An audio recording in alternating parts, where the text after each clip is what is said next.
This is Envision Self-Healing Podcast, episode number 57.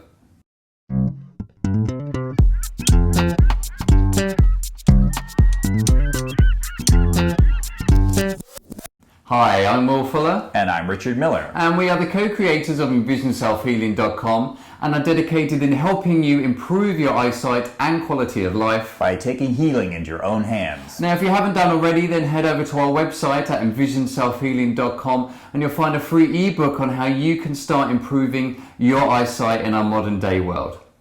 The topic of the week this week is the top 3 exercises for presbyopia. And in the second half of the podcast, we're going to answer a couple of questions from a YouTube viewer who is doing palming and feeling some discomfort or strain when he first starts doing palming. And he's asking why. So Richard, how's the world of self-healing been treating you this week? Well, I have to report that I last week I reported I was shopping for an electric bicycle. Okay. And the day after the podcast, you were shocked. I was shocked, yes. I bought shocked, yes. Yeah. No, I wasn't shocked, fortunately. It's not going to do that. Hopefully it won't do that today. No. Yeah. So I bought a electric bicycle on the day after the podcast last week. Mm-hmm. And I rode it back for the bike store. Very nice, family-owned bike store. I'm very happy with that. So it got you home? It got me home, yeah. I was like, okay, now I actually have to drive it home. And I even mapped out a very safe, route along the side streets. Then I got to the big major street and realized I can't do this because I have to cross this big major street right now. Anyway, it all worked out, and I've taken it up. As you know, Will, I live on this very steep slope, and I'm able to take the bike up the slope in first gear, no problem, turning into my garage. Then the next test, I started riding it around town a little bit.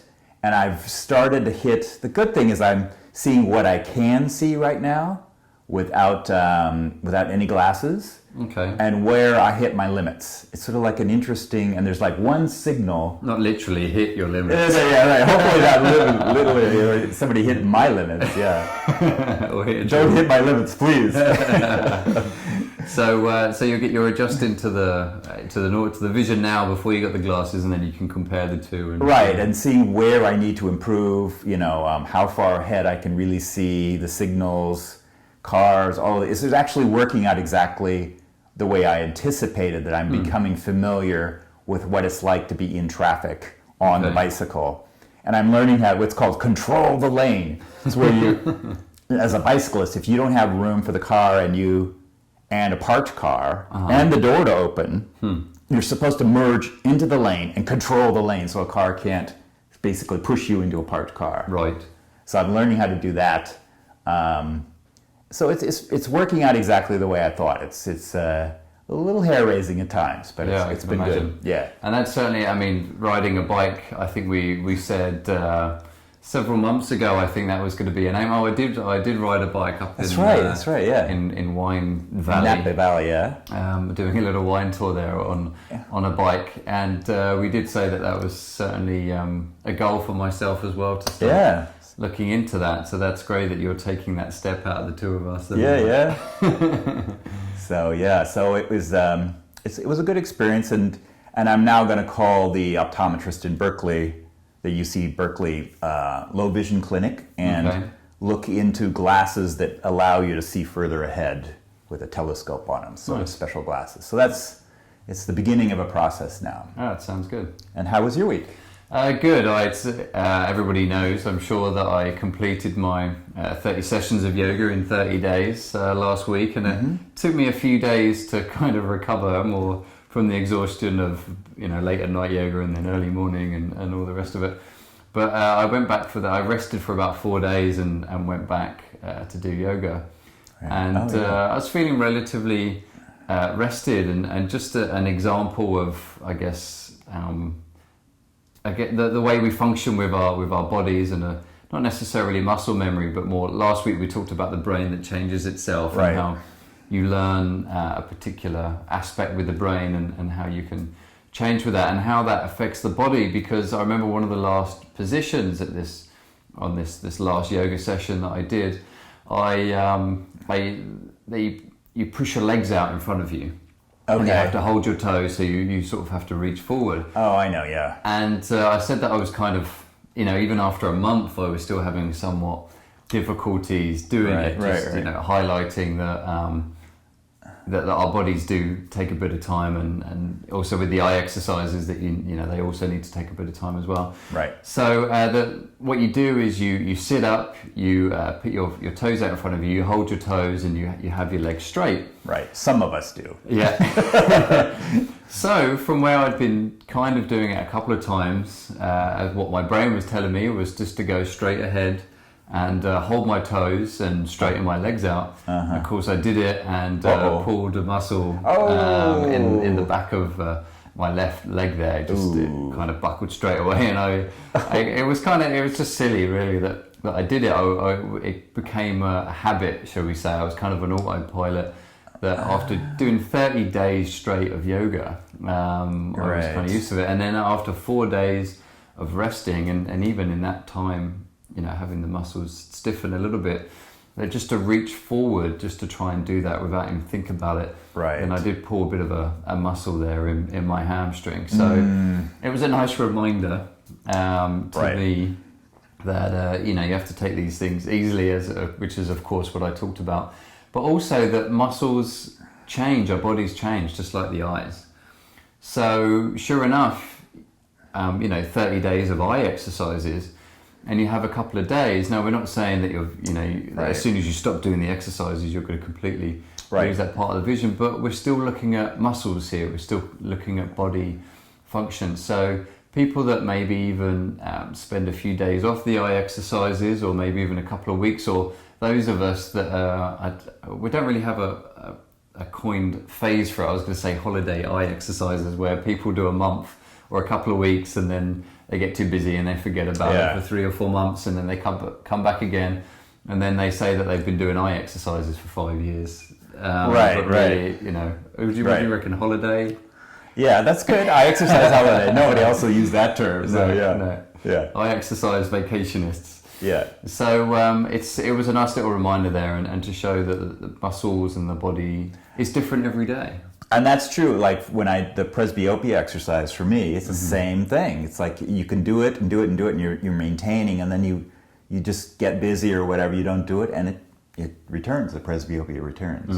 So I mean, there is a progress along these eye exercises, but then you can fall back, just like any other body part. So. And I think that definitely, if I'd been doing yoga for a year on top of what I was doing, nice and progressing, then I'm sure that if I had, 4 days off doing the exercises, then the hamstring wouldn't have been as tight. It probably would have taken a couple of weeks before it would have got to that stage. So it's certainly like what we say with the eye exercises, they're accumulative. It's something that you continuously build, and we'll talk a little bit about that on the palming.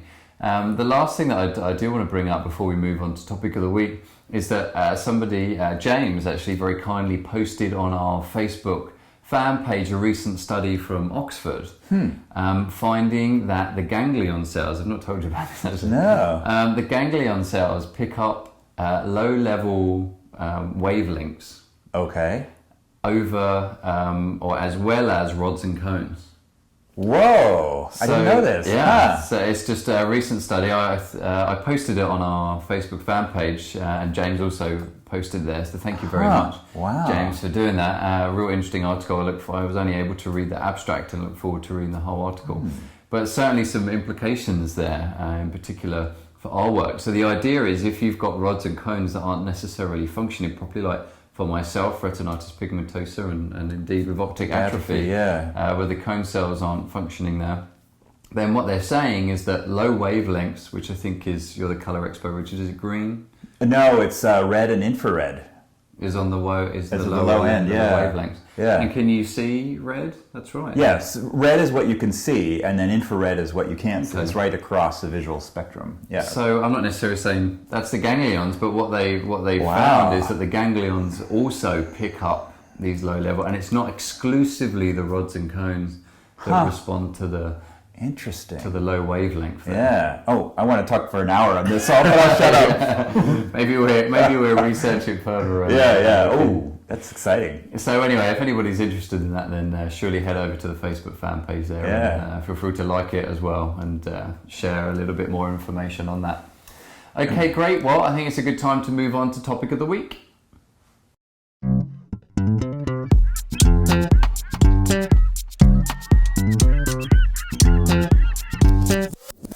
And the topic of the week this week is 3 top eye exercises for presbyopia. Now, this is something that many people bring up. Presbyopia is most of us have a predisposition to this. It's a stiffening of the lens and a weakening and a tightening of the ciliary muscles, which are responsible for accommodation, which those of us that are watching this video on the website, you can see the big eye behind me here, and that you can see what the muscles do is they contract and they squeeze the lens, allowing it to accommodate, to push the image to the back of the eye, so you see a clearer image there on the fovea, that 1% of the retina. So if those muscles are becoming stiff and tight, then you start losing that ability in order to accommodate. So it's more difficult to read things from near. So that's why what's the other name? Stretching. It's the arm exercise condition. You'll notice because people start moving their arms further and further away in order to read things. Now, of course, medicine says that nothing could be done about it, other than surgery or LASIK or glasses.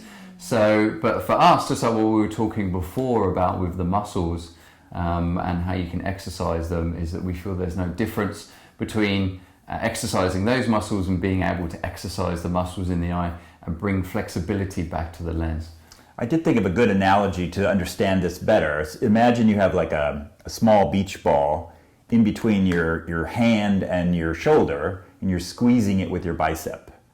So the ball squeezes, it becomes round, it becomes thicker in one dimension, and that's what you're doing with the lens. So now imagine that your bicep becomes stiff and weak, and the ball suddenly is made of a stiffer material. Right. That's what's happening in your eye. Mm-hmm. So both are affecting your ability to squeeze that ball. Right. Yeah. So it just makes sense then for us that if you get that strength back, then you're able to squeeze that ball a little bit more. Yeah. Or indeed, if you're keeping the lens nice and flexible, then you're preventing it from getting stiff, or indeed overcoming it from being stiff. So two things there, how you're helping with presbyopia. So then the 3 main eye exercises for this then are based around strengthening those aspects of the eye so that you can regain that ability to see from near without having to wear plus lenses or indeed shave your cornea with a laser. Oh yeah. So the first one is what we call the Presbyopia Charts exercise. Mm-hmm. And you can see the charts on the free for free on the website. You can download them and start doing these exercises. But they're basically 2 paragraphs. Well, they're first 2 eye charts and then 2 pieces of text that you cross your eyes and merge them into one. Which Richard knows well because you created. Yeah, I created this chart. Yeah, it's actually mainly 2 eye charts that you cross over and create one in the middle. So there's 2 sort of fugitive or ghostly images on the outside and 1 merged, doubled over image in the middle. So it's really 3 images you see, but you're focusing on the middle one. Anyway, so what this exercise does is it converges your eye, uses the extraocular muscles that are inside your eyeballs to pull your eyes in to focus. They're really crossing over more than normal. So you're really crossing your eyes. And that triggers, you do need to strengthen those muscles. You don't want weak convergence muscles. So partly it's strengthening those, but really the exercise, for some reason, the brain has made a connection between those muscles and the muscles around the lens, the ciliary muscles. I think a lot of it is to do with accommodation, because when we focus on something, anything within 20 feet is when we accommodate. So we need to look inwards in order to accommodate. So by looking inwards, we're also contracting those muscles there, the ciliary body, in order to then round the lens. So there's this connection between those 2 muscle groups. So by doing this, you're actually engaging the ciliary muscles. So it's a way of exercising the ciliary muscles just by crossing your eyes. It seems counterintuitive, but it does work that way. So that's the main thing we're doing with this exercise, is engaging those ciliary muscles and squeezing the lens, so we are getting more flexibility out of lens that way as well.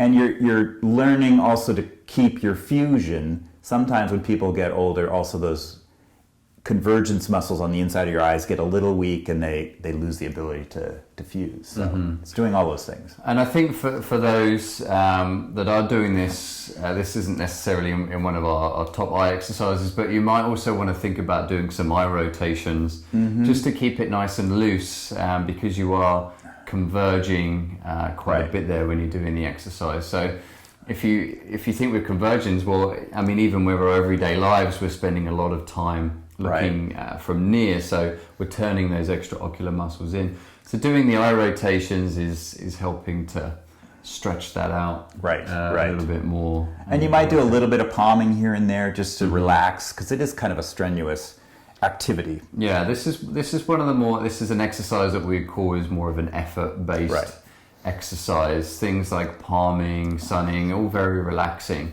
But some of the exercises can be a little bit strenuous and do take effort. So certainly with the presbyopia charts, go easy with it to begin with. Just like me and my hamstrings, if I just try and push myself, then I'm only going to do damage. You have to take time, allow the muscles to change and the lens to become more flexible when working with that. Yep. So that's our first exercise.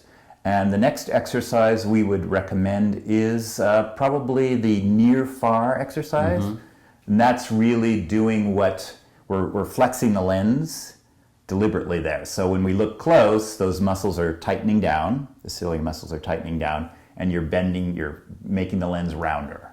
So we're doing what you do when you look close and you're trying to read. We're just doing it momentarily, and then we're looking out far and relaxing the lens. So we're flexing we're rounding the lens and then flattening the lens, and rounding the lens and flattening the lens. And then we also incorporate a midpoint. So you're going close, you're going midpoint, going far. So we're using those muscles to their full range and flexing the lens to its full range. So again, just like doing a press up, you're really just exercising or trying to bicep curl that beach ball. Got an image of Richard in his Speedos on the beach there doing some workout. Let me lose some weight before you visualize me doing that. I did that automatically. I really shaved off a few pounds. I have worn a Speedo in my life, but it's been 20, 30 years. So. I'm sure we could dust it off and head to the beach in San Francisco. I'm sure it'd go down well. Yep. So just think of it, you're just exercising those muscles in the eye, the ciliary muscles. The lens is in there in a capsule, so when you're constricting the muscle there and you're making it contract, then you're moving the lens at the same time. So as we're moving that lens, we're bringing plasticity back to it. Looking near and far, you're also exercising the muscle just like you would with a press up. And again, you can see that again, this is more of an effort-based exercise. This isn't as relaxing as palming or distance looking. So again, you want to be a little bit easy with it, go easy on yourself to begin with, and just take it nice and easy, and just respect the fact that it takes time for the muscles to adjust and strengthen, just like other parts of the body. All right, now this is my job in our partnership to screw up the whole agenda and bring in some wild cards. So I'm about to do that. Okay, right, thanks for the warning. I usually don't give you warning, I just do it. As we're doing this, I'm thinking, okay, the third exercise, we did have a debate about which should be the third exercise. And now I'm torn, that should it be palming or sunning? And for the reasons we just went through, we're doing a strenuous exercise. So I would say the third exercise depends on how you take these first two. If it's strenuous, I would say the third exercise would be palming to relieve the stress that you've just created. But we'll leave that aside. So what we originally wanted to do was the third exercise would be sunning. So why don't you go through what sunning would do in this situation? So the reason why sunning would help is part of accommodation is constriction of the pupil. So when you look far in the distance, the pupil dilates, it allows more light to enter the eye, and so that when you're refracting on the back of the eye with it. Now when you're looking from close, the pupil constricts and it really focuses the image right on the fovea, the back of the eye, again, just like what accommodation does. Anybody that's worn pinhole glasses, if you don't know what they are, then head over to the resources section on our website and you'll see them listed there. And it's just a series of small pinholes, and it makes things seem clearer. Right. Certainly something that we would recommend everyone with presbyopia just to try them out as a way of weaning off your glasses. I guess that's another exercise. We're going to have to change the title of this now to top five eye exercises. 25 exercises for presbyopia, yeah. So what's happening then is you're exercising the pupils so that when you are looking from close, it's more exercise, it constrict a little bit more, so the images are going to seem clearer to you. So that's going to help along with the ciliary muscles and the lens, so we're working all three aspects of accommodation there. So it's easy to see how you can start gaining better vision without too much of a effort or hassle. Yeah. So, but quite rightly, as Richard pointed out there, the first two exercises are more strenuous, the charts and the near and far. So we never want to create strain in any of our visual system, especially as so many of us are already under quite high visual strain from what we're going through. I think only yesterday I was watching a documentary on the science of healing, and it talked about how 1/3 of Americans are considered to have high stress levels. Oof. So you could only... They all live around me, I can tell you that. Because of you? No. They're driving around in their expensive cars. I know they're stressed out. I can see it on their faces. 1/3 of the people that hang around Richard have high stress levels. Well, maybe it is me. Or cycle. So you could only imagine then if they're emotionally stressed, physically stressed, then that's also going to work into the vision. And then work that on top of the American Optometric Association, where their statistics say that 70% of computer users over more than 2 hours suffer from computer vision syndrome, stress of the visual system. So to then add stressful exercises on top just makes sense that you don't really want to be doing that. So palming, distance looking, all great exercises in order to relax your eyes. So just be conscious about that when you are doing those exercises. Yeah.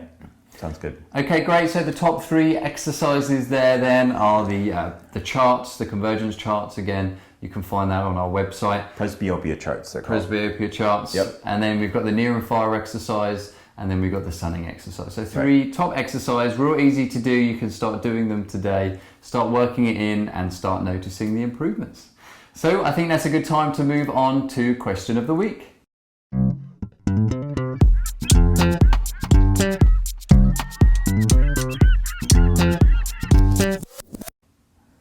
And the question of the week this week is actually a combination of two questions from one of our viewers who started doing the palming exercise. And the first thing he noticed was he had a little bit of strain. He felt strain when he started doing the palming exercise. Mm-hmm. And he's like, whoa, this doesn't feel good. What am I doing wrong? Yeah, it's meant to be relaxing. Yeah. So, and then he followed it up with a similar line of questioning. So it's a good question because we do get this from clients quite frequently, and it's too bad because it sort of dissuades them from doing the exercise. Yeah. So I guess the first thing then with palming is, like we say, it's meant to be very relaxing. Now it's deep relaxation for the eyes. It's resting the optic nerve. The job of the optic nerve or the eye is to receive light, turn it into electricity where it sends a message to the brain. So when we're palming, we're cutting off that light, and it means that the optic nerve can rest. Now, I'm sure people are asking that haven't listened to previous podcasts about, well, what about sleep? And surely we've answered that in previous podcasts, so check that out. We don't really have time to go into that today, but you're resting the optic nerve. Now, a lot of people find that when they're resting the optic nerve, they're also able to take a time out from their day, and it's relaxing. So we need to specify here two things. We've got physical relaxation of the eye, and then we've got psychological relaxation of the mind.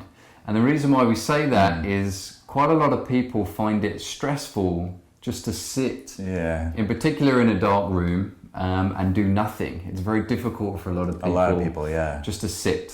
So a lot of the time when people say they feel stressed, some of it is emotional stress. Some people might have different associations, say sitting in the dark isn't necessarily always a positive one for people.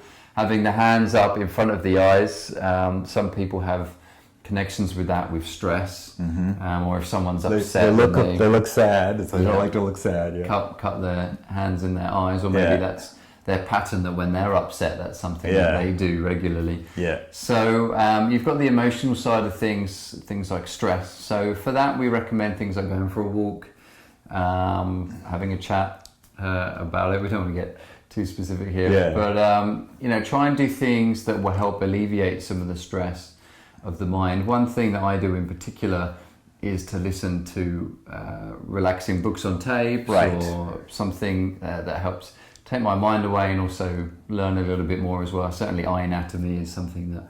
Right, something you enjoy. That is one way around this. It's like put on something to listen to that you enjoy so that you look forward. If it's a little stressful at the beginning to do this psychologically, so it takes the edge off to do that. Yeah, and this is one reason why we have our podcasts at 30 minutes. It was so that people could palm to them whilst they're listening to them. Yeah. So... we recommend that people are able to either, listen to these podcasts or anything else on tape. So it does distract you a little bit, but it can also help relax. Another thing is to maybe tune into your breathing, do a bit of breathing meditation, visualizations. There's many things that you can do to start reducing that stress level. I actually palm in my bathtub in a hot bath. Okay. Yeah, that's kind of nice for you because then I get the two things going at once. So, Although now I've first visualised you in Speedos at the beach, and now we've got you with a rubber ducky at the bar. What's going on today? Yeah. So I put my palm one elbow on one ducky and the other elbow on the other ducky. But just don't fall asleep. It's too relaxing in the bath. Yeah. So certainly it can be a relaxing exercise. Some people that find it stressful to be sitting upright, you can do it lying down again. That we covered that on the website. So there are things that you can do to play with to take away the more mental stressful aspects. Now there is also a physiological stress that you might be experiencing. One might be if you're doing the technique wrong. This individual assures us that they did it right with a nice straight back. You need to make sure there's no pressure, because what you do with palming is that you place the pads of the palm over the eye orbits very softly, almost like there's just a bit of air between the two, enough to cut out the light, but not enough pressure, because you don't want to put pressure on the eye orbits or the cheekbones.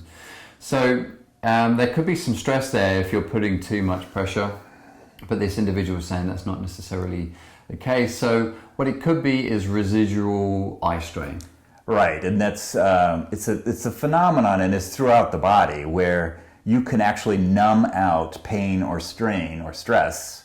If it's repetitive enough, your body starts to tune it out. It's sort of like when you walk into a room and there's a strong smell, and then after a while the smell goes away. Well, hopefully. So I just made me think about that 1/3 of people that are highly stressed around you. Maybe that's it. Yeah. So it's the same thing. It's not that you're not smelling it anymore. It's the brain has turned off those receptors because it's gotten used to that smell. So if you have pain around your eyes, muscle pain, or even other kinds of pain around your eyes, if it's there all the time, the brain just turns it off. Yeah, and it can also be very difficult, very distracting. Let's say you're trying to work and you've got a paper due or you've got a deadline, and you've got this eye strain. Well, you just want to ignore it. You don't want to be thinking about it, and that's when it tends to manifest as a headache, or it really starts getting a little bit more serious after that. But initially you kind of get this basal level of this low level of eye strain that we easily switch off from. Either we're not in tuned enough with it, or we just switch off because we don't want to be bothered with this eye strain. Now this is the hard part, is we're saying that palming actually tunes you into that level of strain, but it's a temporary thing. So you're going to get through this period where you're tuning into that strain and that's all you're feeling. Not everybody feels this. Some people immediately feel better from palming, but a fair percentage of people suddenly feel the strain that they weren't feeling before. So ideally, if the technique is right here, and it's really not the technique, it's just the eye strain, then over 20-30 minutes you'll start feeling that strain dissipating. Right. Now you might need to combine it with some cold towels over the eyes, some long walks, a little bit of distance looking, some other relaxation exercises. And if you palm like that, let's say 2-3 times a day throughout the day, then you'll notice that the strain will start reducing and reducing. And with palming, think of it as an accumulative thing, not just a one-off. So let's say you palm from Monday to Monday. Well, the accumulation between those days is what's going to reduce the strain, not just one palming session. And it continuously builds on one another. So it is important that you do it regularly. It is important, in particular with this person, if they're finding the strain so much it's distracting and putting them off palming, is to make a conscious effort that just for 7 days, maybe 3 times a day, 15 minutes a piece or 10 minutes, and particularly if you have glaucoma, don't do any longer than 10 minutes, then you can start reducing that strain, and so that in a week's time, a couple of weeks' time, your eyes won't feel that way when you palm. Right, yeah. And I guess one last thing with that as well is for those 7 days, and that really is just a rough number here, we're not putting any specifics on that, is to try and rest the central vision or whatever might be causing that strain. Good point. Reduce the amount of time on the computer, TV, reading, everything that's really working the central vision. You might want to try the peripheral vision exercise before you palm and see if that helps reduce some of the strain. Yeah, it sort of depends on how you're creating the strain, but for most of us it is, you're right, central vision, close stuff, so distance looking, peripheral vision, all of those things could reduce the strain. So as you can see, it really isn't just a simple answer for this question. You really have to look at the big picture. This is why we emphasize so much about holistic self-healing, because it's not just about the exercise. It's not really the exercise causing strain. It could be these, many other factors as well. Right. So it's nice to think of it that way, because it's true for a lot of the other exercises and all the work we do here at Envision Self-Healing. It's just a nice little reminder there that not everything is just black and white and is handed to us on a plate. Yep. Okay, great. Well, we hope you enjoyed this week's podcast. If you want to find out any more information that you heard, anything that we mentioned today, then you can head over to our website at Envision Self-Healing. You'll find all the exercises that we talk about on this show there at the website. You can also find the presbyopia exercise list that we've got the conditions there by going to the conditions tab on the website. You can also head over to our Facebook fan page and like us over there and share it with some of your friends or anyone that you think might benefit from some of this information. And you could also check out the study that we had there. And indeed, if you have any more information, then feel free to share it with us and our little Facebook community that we've got going on over there. If you're watching this on YouTube or listening to on iTunes, then feel free to subscribe, and then that way you'll be sure to get our next episode next week. And indeed, if you haven't done already, as we mentioned at the beginning of the show, talking about the free ebook, A Modern Day Guide for Improving Eyesight, just head over to the website and you'll see exactly how to get your hands on that. Okay, great. Well, good luck with your eye exercises this week and happy healing. And have a good week.